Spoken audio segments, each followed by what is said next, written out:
office of the Prime Minister. Today, we have taken it from African Charter to United Nations. And why did we take it to United Nations? We have taken it to United Nations because people are sitting down somewhere in Abuja creating laws to criminalize the Biafran people. To criminalize anybody who dares talk about freedom. Accept that what we have today is inevitable. Do not accept that you cannot transform anything. Look at the impact that youth movements have had in the world with fundamental changes that took place afterwards. So, if we want to change the world, we need to fight. If we want to change the world, we need to unite, we need to mobilize, we need to fight for a better future for all, and that means to fight those that want to keep things as they are because they serve their interests, but in a way that would put into jeopardy the perspective of the future of our planet and of the well-being of the people. I feel so empowered by what you've just said about collaboration, coming together, fighting for the things that we believe in, and I think that's a beautiful message that you've left us with, and I really appreciate that. That's what we have today is inevitable. Do not accept that you cannot transform anything. Look at the impact that youth movements have had in the world with fundamental changes that took place afterwards. So, if we want to change the world, we need to fight. The person who is talking is Antonio Guterres. Antonio Guterres. He is the President of United Nations, the Secretary General of the United Nations. Did you hear what he said? If we want to, let me take it back. I don't know how to talk. Again. Do not accept that what we have today is inevitable. He said, do not accept that what we have today is inevitable. Let me rewind it. Do not accept that what we have today is inevitable. Do not accept that you cannot transform anything. Do not accept that you cannot transform anything. Antonio Guterres is talking. He is the president, the Secretary General, overall chairman of the United Nations. He is telling you something. He is talking to Biafrans. This is us. This man is talking to us. And if you listen, you will see that the woman she's talking to, the interviewer, the journalist, is a black woman, an African woman. So Antonio Guterres is talking to us. Pay attention. Look at the impact that youth movements have had in the world with fundamental changes that took place afterwards. So if we want to... Did you hear that? He said, look at the impact. Look at the impact these movements is having all over the world and the fundamental changes that follows it. Chai! You think they don't know? You think they don't know? They know. Listen to it once again. Look at the impact that you... Look at the impact. Very, very... This word, I never expected to have it from United Nations chairman, overall boss, Antonio Guterres. I never expect. I thought we were the only ones saying it. I never expected. If you hear this type of statement from United Nations, my brother, Kwechiri, CK, opening Akubu 1 naira before May 2 naira. Sorry, God forbid for using that word. Opening Atunyebu 1 ejemma, tunye 2 ejemma, Kwechiri CK, based on the stupidity of Tajudi Abbas and the Senate. Kwechiri, the United Nations now, so pay attention. The impact that youth movements have had in the world with fundamental cannot transform anything. Look at the impact that youth movements have had in the world with fundamental changes that took place afterwards. So do you see that? Look at the impact that these movements are bringing all over the world and the fundamental changes that follows it. That word, Okulu Ben, Bagam, no be everybody who is listening. Now let's continue. So, if we want to change the world, we need to fight. Did you hear that? He'll say it now.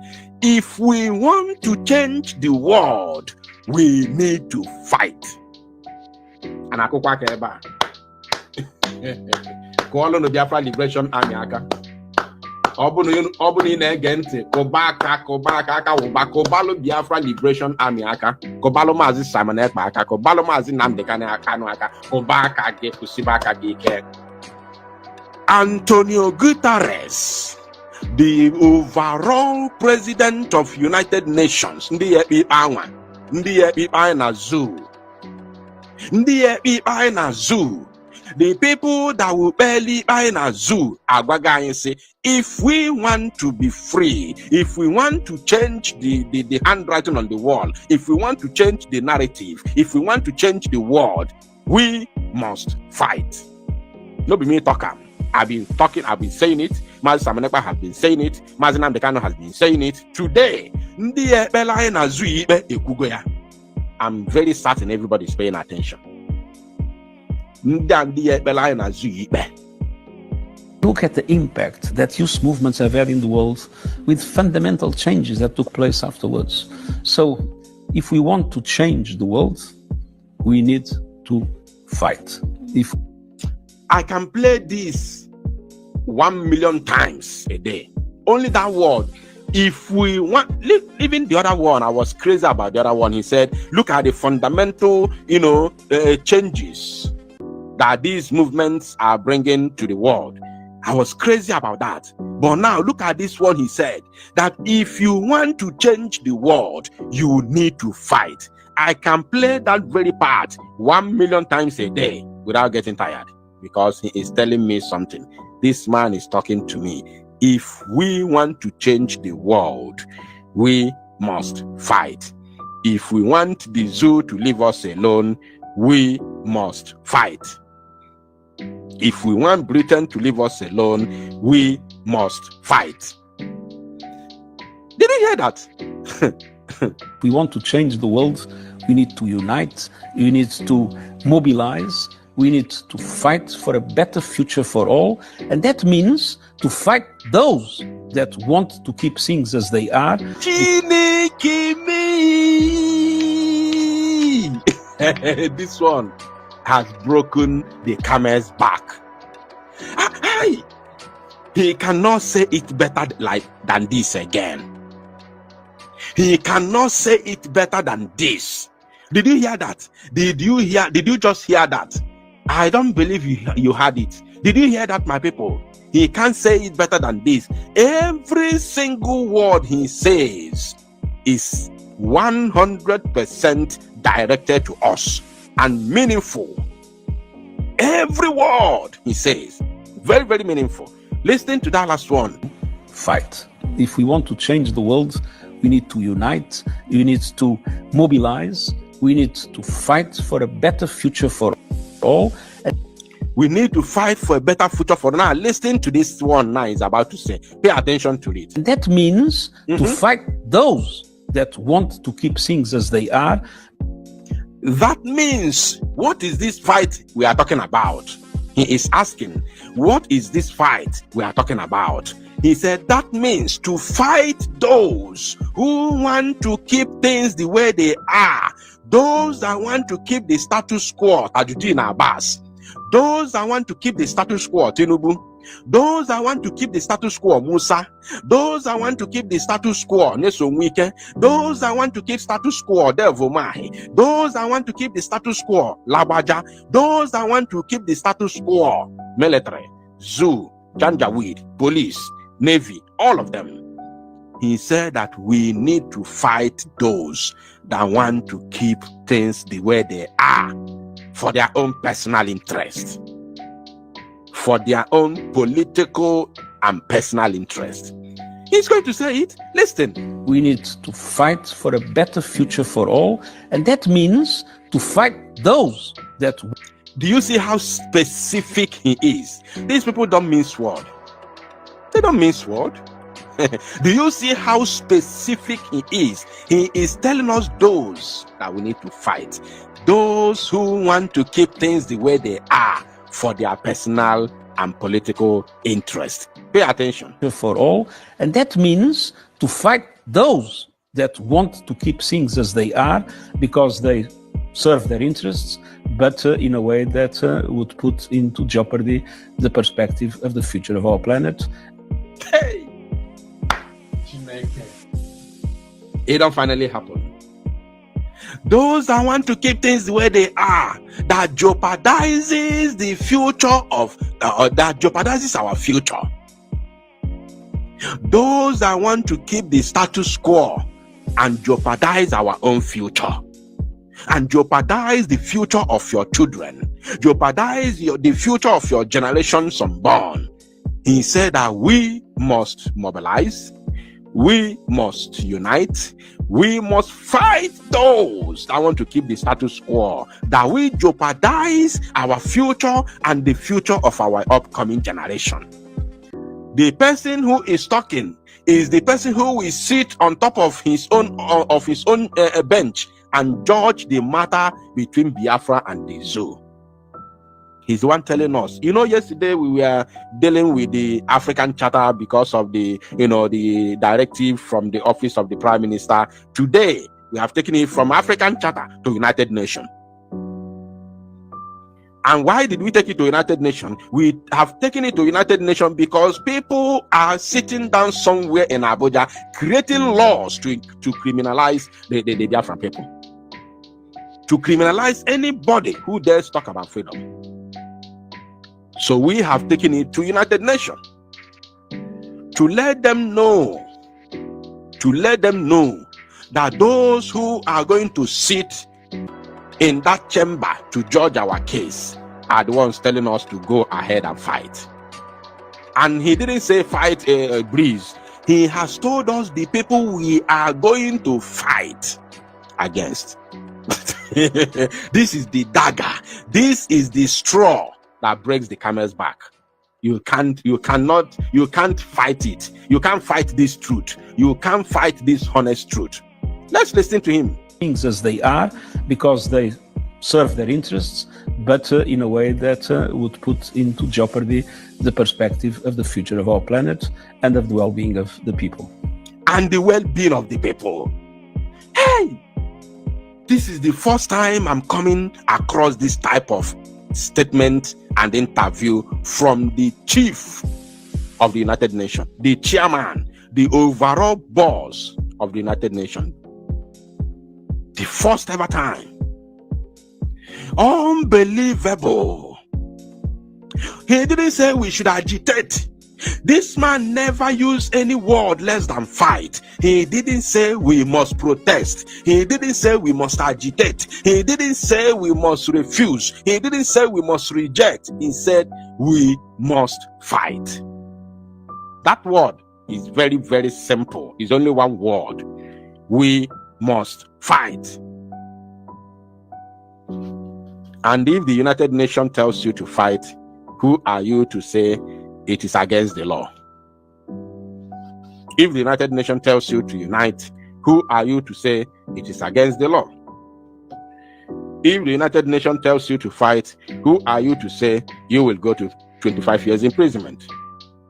Who are you? Who are you to say no? These are the people that will judge our case with Nigeria. Now, let's listen to the end and then I'll play another video for you. I feel so empowered by what you've just said about collaboration, coming together, fighting for the things that we believe in. And I think that's a beautiful message that you've left us with. And I really appreciate that. You see, the girl interviewing him is an African girl, a black girl, a black African young lady. And you see the smile. Do you see the joy, the happiness at the face of that girl? Do you see the smile, the joy? With that kind of word, that man is saying, because this girl wants the freedom of Africa. This girl wants Africa to be free. You see how she smiles You see the smile. Can you see the joy? Because she wants Africa to be free. Whether she lives in America, whether she lives in UK, whether she lives in Switzerland, she knows that she's an African. Whether she was born in Switzerland, she knows that she's an African. And she knows the predicament. She knows what is befalling Africa. She knows what Africa is passing through. So for her to hear this kind of word from United Nations General, President General, it is a welcome development. It is something that, wow, everybody will be happy for. You know, having listened to this video, you know, over and over again, and with the way Odenanwa, you know, was able to analyze this video intelligently in his ways, you know, of analyzing, you can agree with me that nobody gets freedom by agitation. You don't get freedom by agitation. You don't get freedom by propaganda. You don't get freedom by controversy. You get freedom by fighting for it. Take it or leave it. You get freedom by fighting for it. That is why, instead of, you know, dwelling in this whole propaganda, you know, in this whole controversies and all of that, let us come together. Let us, you know, forget about this faction. I am for this person. Oh, I am not for this person. I am United States of Biafra. Oh, I am Biafran Republic government in exile. The more you create faction, the more your enemies continue to fight and continue, you know, to form ally to break you down over and over again. Let me tell you one thing that, you know, most people who have actually been making noise or in the name of freedom fighting do not understand is that the enemy of Biafra do not sleep nor slumber. They are working 24/7, doing everything possible to break Biafrans. But the big question is, are there still few who, in this whole shenanigan, in this whole propaganda, in this whole controversy, are there few who are still ready, you know, to lay down their life to make sure that they get the freedom they truly deserve? And the simple answer is yes. Not just few, at least over 50% of Biafrans in these whole controversies and shenanigans are ready to do the needful to get freedom by all means. Anyhow you want to see it, anyhow you want to take it, the fact still remains that there are still few who are ready to do everything possible to get this freedom that we are talking about. Biafrans needs to give kudos to people like Mazi Nnamdi Kanu, Mazi Simon Ekpa. Even in their hardest time, even in their critical times, they are still fighting and defending their people in every area and continue to make things very difficult for the Zoo government. On that note, I want to thank you once again, you know, for joining us today on this wonderful video. Do not forget that this is Let's Talk TV, and that powerful information video that, you know, that was just played, you know, is coming from Odenanwa BIAFRA Unite, you know, a man who has continued to speak the truth and speak the reality Not even today, as of today, right from the time of Mazi Nnamdi Kanu. Please, one thing you have to do as a Biafran is to continue to share this video to as many groups and platforms as possible. Let me borrow the word of Modinawa, Tosasia Uzioma. Let the world continue to know what Biafran is fighting for and what Biafra, stands for. Whose head was living in London hospital, while Nigeria is just wasting under Yemi Ochibanjo because Yemi was not in charge. It was Abakari the late Abakari that was spied by COVID-19. Foreign Buhari rules Nigeria 6 years. Fake Buhari rule, original Buhari ruled Nigeria 2 years. Fake Buhari ruled Nigeria 6 years. And a dead man ruled Nigeria for 6 years. And I quote, from 2015 to 2017 is 2 years. 2017 to 2023 is 6 years. When you add it together, I have 8 years. Then again, the bridge between the fired Buhari and living Buhari is what? How many? 8 years. Because the total years is now 8 years. 2 years for the fired Buhari, 6 years for the living Buhari. Buhari actually, we received the news from UK.com when it mattered most about his sickness that took him away for good 6 months out of, seat of authority as a rock in Nigeria.